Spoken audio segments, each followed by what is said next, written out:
Aujourd'hui on se retrouve pour une nouvelle vidéo. On va partir direction Porte de Versailles à Paris pour le salon Rétromobile 2025. Allez, c'est parti, action! Comme vous pouvez le voir, cette édition regroupe à nouveau des dizaines, des milliers de passionnés automobiles, comme je vous laisse voir sur cette incrustation au milieu des stands de miniatures exposés dans l'entrée de ce hall-ci. Et comme vous pouvez le voir, un salon densément peuplé. On commence tout d'abord par le stand RM Sotheby's avec une superbe 918 vert acide. Ensuite, une voiture ayant appartenu à Michael Schumacher, une 355 GTS.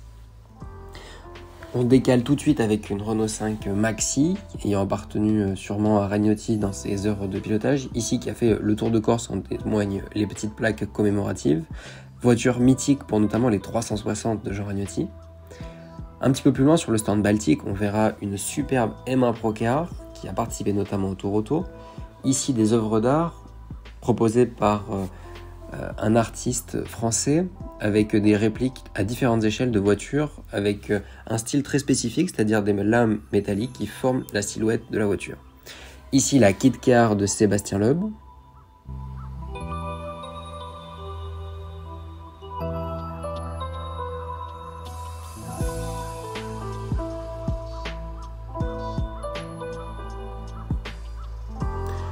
Ici, une Formule 1 qui est sûrement une des livrées peut-être les plus iconiques, la Renault avec la livrée John Player Special, qui a pu piloter Mansell, comme on peut le voir juste ici. Ce salon a regroupé énormément de Formule 1 et on le verra tout au long de la vidéo. Ici, on peut voir cette Ligier avec la livrée Gitane, avec la spécificité d'avoir un double aileron arrière, comme on peut le voir juste ici. Et donc, c'était une configuration spécifique en 83 pour le Grand Prix de Monaco. Derrière, on va avoir une JSP2 de chez Ligier. Et on continue avec énormément de voitures assez sportives et radicales. Ici, avec une Ferrari que Mario Andretti a pu piloter. J'imagine sur Le Mans ou quelque chose comme ça. Ici, une vieille Jaguar des années, je dirais 50, 60. Ici, une petite Porsche qui a fait sûrement le tour auto. En tout cas, c'est probable avec le sticker Richard Mille qu'on peut voir. Ici, une Matra. Et à côté, en fait, on va voir d'autres Matra, puisque donc ici, on a la MS120D qu'on a pu voir écrit sur le panneau juste avant, donc qui était une des dernières Matra, il me semble, de Formule 1. Ici, donc, une Murena avec un kit Jean-Pierre Beltoise dessus. Avec les phares escamotables, le kit est vraiment très très sympa. Et à côté, une autre Formule 1 Ligier. Et comme l'indique le panneau, une MS80. Sur un stand de juste à côté, encore d'une maison d'enchères, on va retrouver une Brown GP et une Aston Martin. En réalité, c'est pas réellement une F1 Aston Martin, c'est plutôt en fait une Racing Point qui a été remise avec la livrée Aston Martin, avec les dashboards, les bargeboards, on s'en rend bien compte au niveau de l'entrée des pontons. C'est une ancienne génération de Formule 1 à l'époque où Aston Martin n'était pas encore engagé. Sur le stand Skoda, maintenant, on a pu voir la voiture du directeur de course du Tour de France. Ici, une version WRC du début des années 2010, je dirais. Et différentes voitures, pas forcément très connues du grand public récemment, on va dire, qui a marqué également l'histoire de Skoda. Donc ici, plutôt un prototype, enfin une voiture plutôt axée vitesse sportive.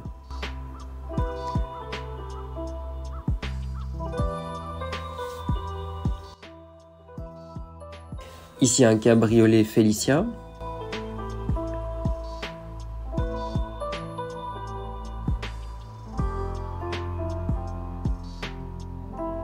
Et juste à côté, un véhicule qui est sûrement dérivé d'une même base ou à peu près de la même génération, sous format camionnette service. Cette édition de Rétromobile était réellement tournée autour d'une icône, la Citroën DS. On peut voir ici une reconstruction de la Citroën Ballon qui avait servi à une pub à l'époque pour la Citroën, pour la marque Citroën, on va dire, et pour plébisciter la DS. Et donc cette année, l'année dernière c'était sur MG, donc cette année on a tout un parcours initiatique autour de la DS avec un stand spécifique, on peut le voir cloisonné avec un ensemble de DS exposés. Sur le stand de Mechanicus, on verra une 996 GT3 RS qui a été la toute première GT3 RS. On peut voir une 992 GT3, 997 GTS avec écrou central. À côté, une vieille Aston Martin.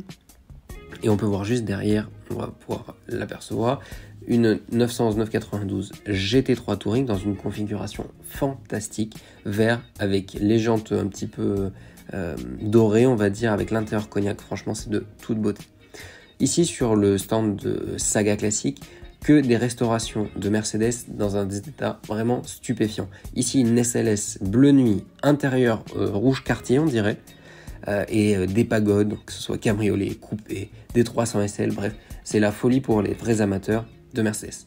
Juste à côté, on retrouvera, je pense, soit un collectionneur ou une entreprise spécialisée dans la restauration ancienne, et particulièrement des Lancia, comme on peut le voir ici avec plusieurs modèles exposés, que ce soit des coupés ou plutôt des berlines, et même des versions plus coursifiées ou encore plus anciennes.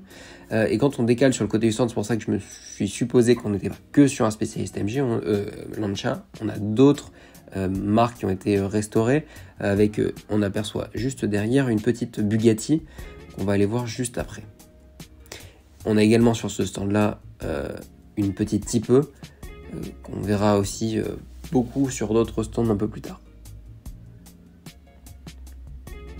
Sur le stand de Renault, on a un concept en hommage à une voiture qui avait obtenu un record de vitesse chez Renault, qui est un partenariat avec je ne sais plus quel constructeur qui est basé sur Manicourt, je ne sais plus si c'est Oreca ou Ligier. Et donc c'est en hommage à cette voiture-là qu'on est en train de voir présentement. Sur le stand de Porsche, c'est une ode à la GT3, en passant de la 991 jaune qu'on est en train de voir présentement, à différentes générations pour arriver sur la toute dernière qui vient d'être présentée, la 992 phase 2. Donc ici vous allez avoir la 997 phase 2, dans ce rouge assez sympa. Moi, à choisir vraiment la 991 en phase 2, pour moi, restera la plus jolie GT3 pour l'instant. Ici, donc la fameuse 992 phase 2 qui vient d'être révélée, dans la configuration quasiment de lancement, je pense, sur celle-ci. Donc on voit quand même quelques détails de différence par rapport à la phase 1. Et ici, une 996 phase 2, en GT3 également, qui je trouve retrouve des lettres de noblesse ces dernières années.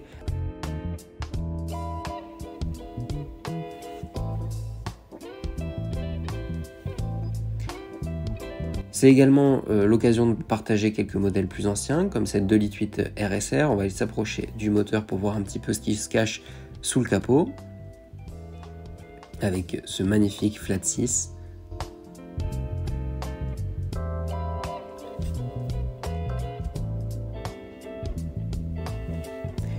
Ici, une M1 groupe 5, suivie juste devant d'une Audi qui a participé en DTM. Donc littéralement élargie avec tout ce qu'il faut, et puis une livrée qui aura inspiré récemment la RS6 GT sur sa déclinaison édition limitée sur la base de la C8. Ici sur un stand un peu plus long, on va voir la chance de voir deux BMW 507 dans des états vraiment incroyables, une capotée, l'autre avec le ciel de toit à l'air libre. Juste à côté une 300 SL avec l'intérieur rouge, le volant bakélite en crème et puis l'extérieur noir. Hop, on va se décaler pour la voir de face plus proprement, voilà. Juste ici une Ferrari.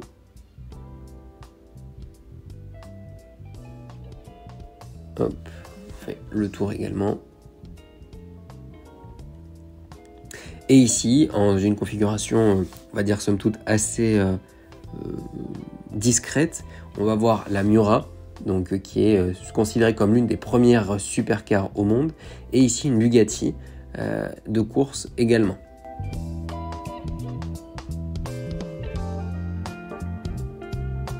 Ici on va voir un resto mode de la 575 de chez Ferrari, donc qui est sur le stand de Super Leggera avec la Veloce 12. J'arrive pas à savoir si je suis vraiment convaincu de restaurer une voiture si récente. Et donc là, un enchaînement de supercars avec la Koenigsegg, une SP2 dans une configuration extrêmement triste, toute noire. Moi personnellement, je comprends pas qu'on puisse configurer une voiture de manière si triste. Et là, la déclinaison Longtail de la berlinette, donc dans sa nouvelle version juste là, et l'ancienne juste avant. Ici une GT3, une 992 Cup. À côté, on va avoir une 550, 575, je sais pas exactement, j'ai un peu de mal à les différencier, visiblement une 575 comme on a pu le voir sur le panneau. Ici, on va avoir des voitures également qui ont participé au Mans avec la DBR9. Juste à côté, on va voir une petite Vantage également. Donc la DBR9 qui est sûrement l'une des plus mythiques d'Aston Martin de l'époque à avoir gagné pour le coup le Mans. Et les phares à l'intérieur de la calandre de cette Vantage sont vraiment sublimes.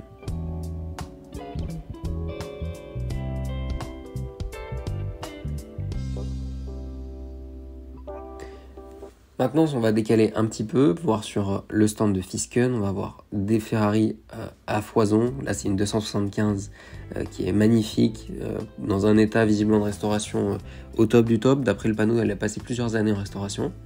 Ici, une Mercedes également qui a participé au Mans.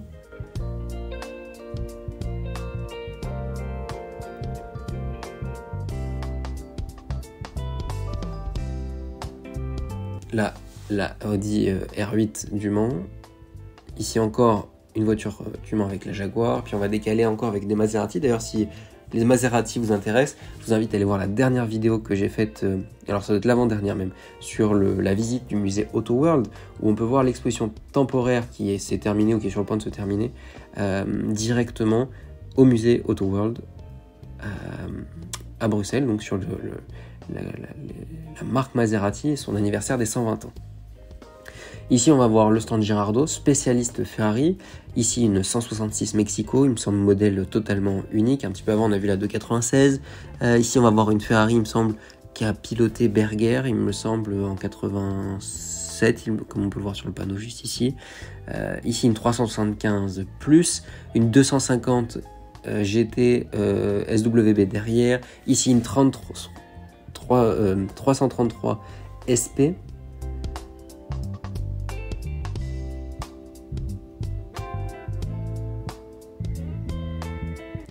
Ici, une jolie 365 Daytona GTB 4.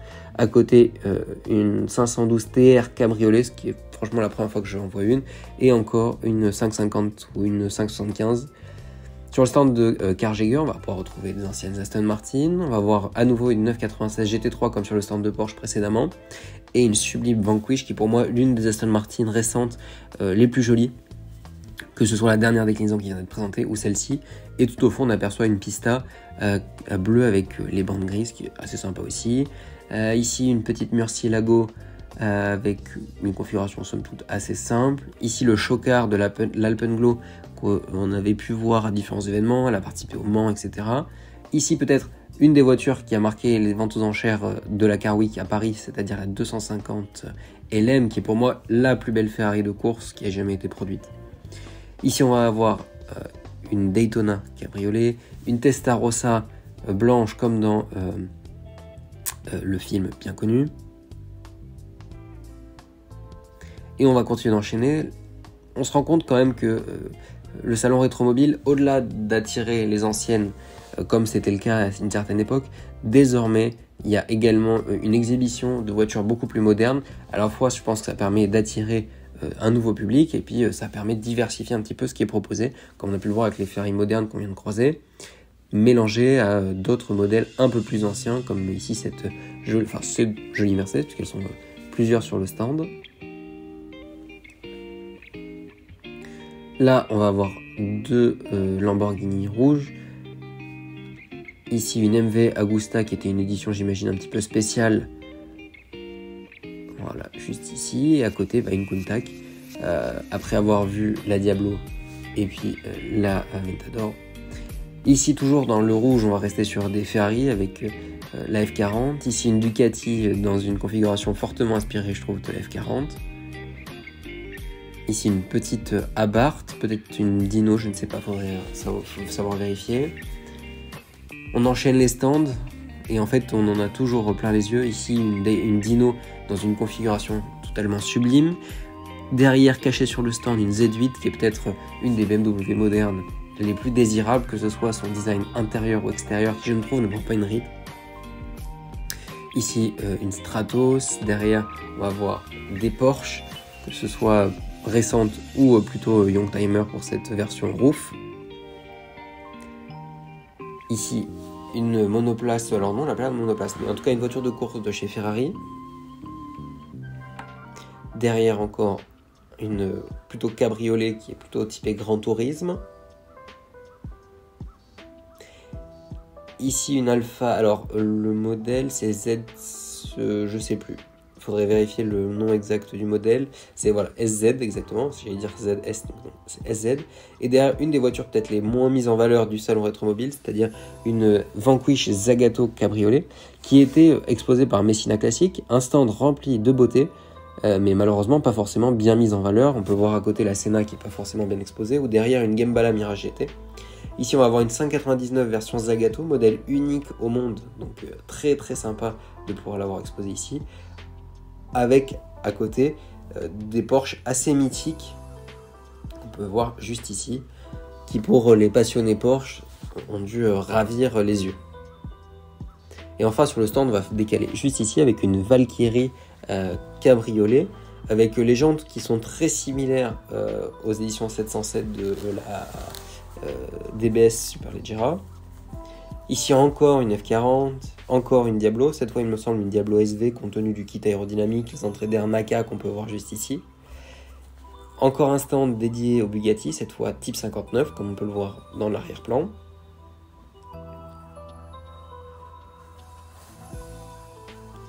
Ici une Delta S4 qui a l'air exposée aussi par Messina Classic compte tenu du cache-plaque. Donc vraiment ils ont pu exposer des voitures partout. C'est quand même super rare d'avoir cette version là d'exposer. Et si peu mise en valeur, c'est un peu dommage. Ici une SLR Sterling Moss qui est pour moi une des plus mythiques Mercedes, avec peut-être celle qui le sera dans le temps à venir avec la Project One. Ici on va avoir un mulet de 0,37 avec la livrée Chardonnay ou Pionnier en fonction de votre appétence pour le rallye et le groupe B. Ici on va avoir une 16e, à côté encore une Maserati. Bref, là c'est la collection Adler qui est vraiment superbe. Donc on a un mélange de voitures de course, là on peut avoir une petite Bugatti et puis derrière on va avoir une XJ220 qui était à son époque une des voitures qui avait le record du monde de vitesse et qui je trouve est quand même vachement moins évaluée en termes de cote que par exemple cette F40 qu'on voit juste ici, et ce que je trouve assez dommage puisque je trouve que dans l'histoire elle mérite autant sa place et on y pense forcément beaucoup moins. Ici on va avoir une petite 300 SL dans une configuration sublime avec la petite mallette. Ici une F12 TDF avec un prix affiché complètement délirant au-delà du million d'euros, pour la simple raison qu'elle elle a eu un seul propriétaire et qu'elle a son kilométrage de livraison, c'est-à-dire que la personne l'a achetée et l'a mise dans un coffre sans jamais la rouler, d'où la valeur si importante. Ici on va avoir une Aston Martin de course. Bref, ce stand dédié aux voitures de course. À côté on va avoir une Mercedes Sauber avec petit insigne Yves Saint Laurent juste ici, voilà. La livrée est vraiment très très sympa. Ici une Jaguar qui me semble a gagné en son temps les 24 heures du Mans.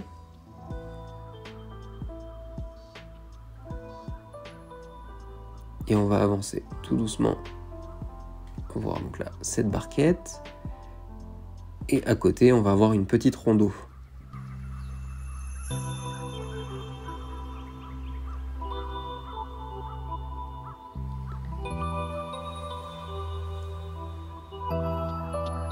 Là, on va avoir la chance d'aller sur le stand de Chimera, qui font des resto-modes basés sur la 037. Donc, elles sont légèrement plus lourdes que les anciennes. Elles ont une gueule à tomber par terre. La sonorité est simplement délirante. J'ai pas réussi à vous le capter, mais ils ont démarré un modèle. C'était vraiment fou. Ici, une Stratos avec les longues portées et la sublime livrée à l'Italia, qui pour moi est celle qui lui va le mieux sur ce modèle-ci.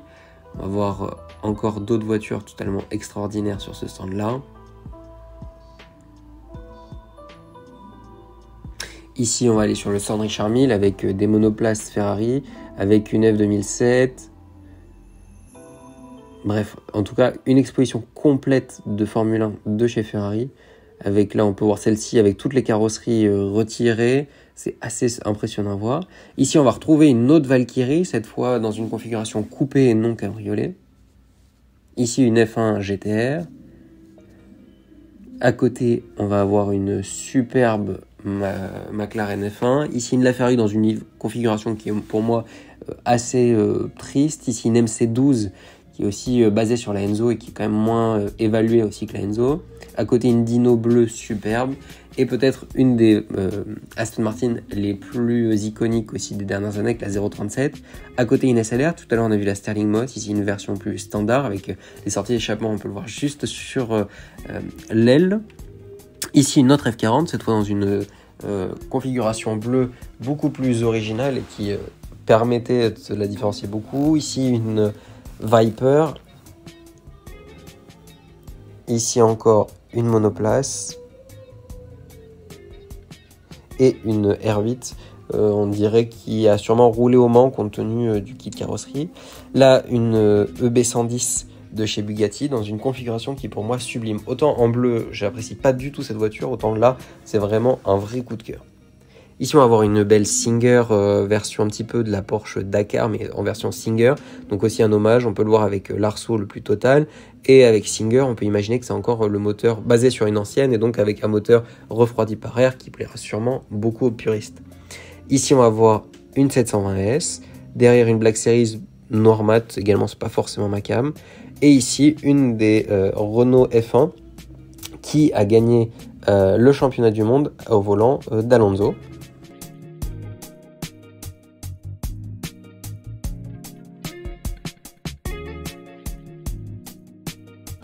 Ici, une Moby Dick. Encore une Rondo juste à côté, dans une livrée qui fait un peu Batman, je trouve, avec les petits détails jaunes et puis les ailes qui font un petit peu aile de chauve-souris sur l'arrière. Ici, une Facel Vega. Là, c'est sur le stand de Kingston. Donc là, c'était une queue absolument démentielle pour pouvoir rentrer sur le stand. On peut voir à droite une Daytona, au fond une Veyron. Là, une McLaren F1 sur un podium en plein centre. On aperçoit discrètement une P1 sur la gauche. Et donc là, la Veyron dont je vous parlais tout à l'heure, attrapée un petit peu au vol. Là, on va avoir une 3 litres CSL hommage. Donc certes, c'est basé sur une M4, mais c'est une édition ultra spéciale. Encore une petite Bugatti, une 356. Et donc là, on va aller sur le stand organisé par Rétromobile sur l'histoire de la Formule 1 avec différents modèles. Donc une Matra, ici une March. Et on va voir l'évolution au fil des années, depuis les premières Formule 1 jusqu'après des générations plus contemporaines. Certaines, donc j'imagine, issues du musée le conservatoire de la Formule 1 de Manicourt, on verra juste après, ou alors de partenaires mythiques. Mais enfin, en tout cas, c'est des voitures qu'on n'a pas l'habitude de voir toutes les unes ensemble. Et donc ça, c'est vraiment superbe. En plus, le stand était animé tout au long de la journée par Jean-Louis Moncey, qui faisait des interviews et des interventions assez intéressantes pour donner encore plus d'attrait sur le stand. D'ailleurs, on l'aperçoit juste derrière nous.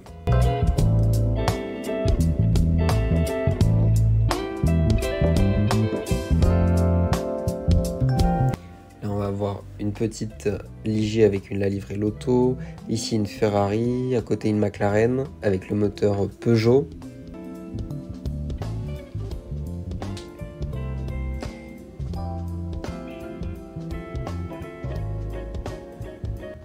Ici, une Benetton moteur Renault, donc ça c'était le début de l'ère Flavio Briatore. Derrière, une Williams avec la livrée Rothmans qui a été un petit peu enlevée. Ici, une Jordan. Là, une Prost. Et puis à côté, on va avoir la chance d'avoir une Toro Rosso un peu plus moderne, celle de Jean-Éric Vergne. Alors qui est plus moderne, certes, elle a quand même une dizaine d'années. Mais c'est en tout cas beaucoup plus proche de ce qu'on connaît de la Formule 1 actuelle. D'autres stands ont exposé également des Formule 1, comme on a pu le voir précédemment ici. Ici, on va voir aussi les Dallara. On peut voir toute la monocoque carbone et une version un peu plus route juste à côté. La configuration n'est pas forcément incroyable, mais elle permet de mettre en valeur tout le carbone présent sur la carrosserie. Ici, le concessionnaire Maserati de Paris du groupe Schumacher qui est venu avec cette MC12 GT2. On va avoir également la GT2 version Stradale de la MC20 qui est vraiment très sympa. Je ne sais pas s'ils arriveront à en vendre beaucoup compte tenu du prix et le fait qu'ils n'arrivent pas à vendre beaucoup de MC12 globalement. Ici encore un chocard, etc. Et on va avoir un petit passage de la vidéo en hommage à toutes ces miniatures présentes sur le salon. Donc ici des grandes vitrines qui reprennent des différents paysages. Tout à l'heure on a vu Paris, là on voit Monaco avec des miniatures. Et donc c'est une entreprise qui vend carrément toute la boîte, on va dire, au global, pour pouvoir l'exposer directement chez vous. On fait un petit détour également sur le stand de Mitsubishi avec différents 4x4 et puis on va voir juste après des Lancer et qui est l'occasion pour eux de présenter leur nouvelle Outlander PHEV et qui étonnamment n'est pas basée sur une Renault rebadgée comme a pu être la Colt ou la SX récemment qui étaient en réalité des Clio ou encore des Captur hybrides auxquels on a apposé un logo Mitsubishi sans vraiment modifier quoi que ce soit. Et là, pour le coup, j'ai trouvé que le modèle était assez réussi, plutôt bien fini, avec l'odeur typique, je trouve, des Mitsubishi à l'intérieur. Ça peut être intéressant de voir s'ils arriveront à en vendre, en tout cas, quelle sera la proposition réelle de valeur lors d'essai. Et donc, comme promis, les fameuses lanceurs. Donc là, une version plutôt course. Et après, on va sur le stand de Toyota avec une show-car de la Yaris WRC, notamment de Sébastien Ogier, par exemple.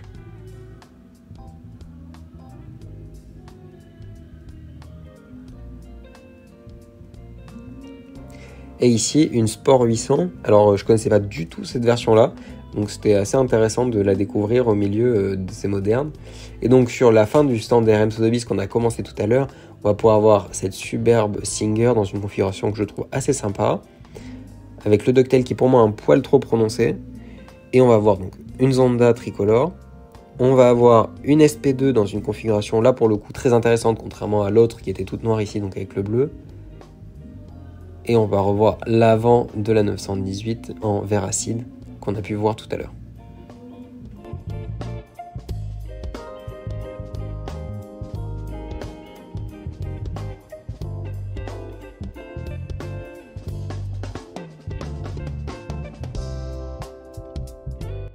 J'espère que cette vidéo vous aura plu. Sur ce, je vous souhaite une bonne fin de journée. Pensez à vous abonner, laissez un pouce vers le haut et on se retrouve directement la semaine prochaine pour une nouvelle vidéo.